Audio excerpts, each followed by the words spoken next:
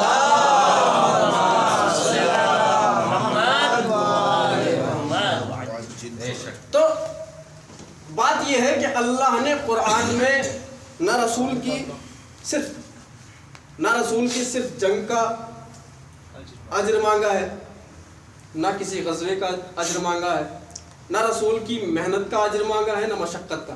یعنی یہ سب چیزیں ملانے کے بعد اللہ نے صرف ایک جملہ قرآن میں فرمایا، رسالت. یعنی ہمیں نہ آپ کی محنت، نہ آپ کی مشقت، یہ ساری چیزیں اسی دائرے میں آ گئی، رسالت کے دائرے میں. کیا مانگا؟ رسالت کا اجر. کہا میرے حبیب ان سے کہہ دو ہمیں اجر رسالت کچھ نہیں چاہیے. اجر رسالت وہی محنتیں، مشقتیں، یعنی عرب سماج کو اندھیرے سے نکال کر اجالے کی طرف لے کر جانا، یہ ایک رسول اللہ کی محنت تھی. تو اجر رسالت صرف وہ ہو سکتا ہے کہ جو رسالت کے برابر ہو، ہم وزن ہو. دین اسلام میں صرف رسول نے جنگیں لڑی نہیں، امام علی علیہ السلام نے بہت جنگیں لڑی. کس کے خاطر؟ دین کے خاطر. اس کا اجر کیا ہے؟ اس کا اجر کیا ہے؟ بھائی سب سے محبوب ترین بندہ پروردگار کا اس دنیا میں، اس سرزمین پہ جو ہے وہ ہے رسول خدا حبیب اللہ، جس کو اللہ نے کبھی مزمل کہا تو کبھی مدثر کہا، آپ اس سے بہتر جانتے ہیں. اللہ نے اپنی اس پوری سرزمین پر اپنے محبوب ترین بندہ رسول اللہ، رسول اللہ کی جان بچائی کس نے؟ امام علی نے. یعنی گویا جب رسول اللہ کی جان بچانے کے بعد ایک شب بستر پر سوئے، ایک شب انشاءاللہ اپنے موضوع سے جب رسول اللہ کی جان بچائی امام علی علیہ السلام نے، ایک شب بستر پر سوئے. آپ مجھ سے بہتر جانتے ہیں، آیات آپ کے ذہن میں ہوگی کہ اللہ نے امام علی علیہ السلام کے نفس اتنا پسند کیا کہ نفس کو خرید لیا اور اپنی مرضی دے دی. یعنی اللہ نے امام کے نفس کو خرید لیا، اپنی مرضی دے دی. تو بھائی جس کی ایک شب سونے کی اجرت صرف اللہ کی مرضی ہو تو اس کے جنگ کرنے کی اجرت کیا ہوگی؟ صلوات پڑھیں محمد والا. ماشاءاللہ بھائی ماشاءاللہ.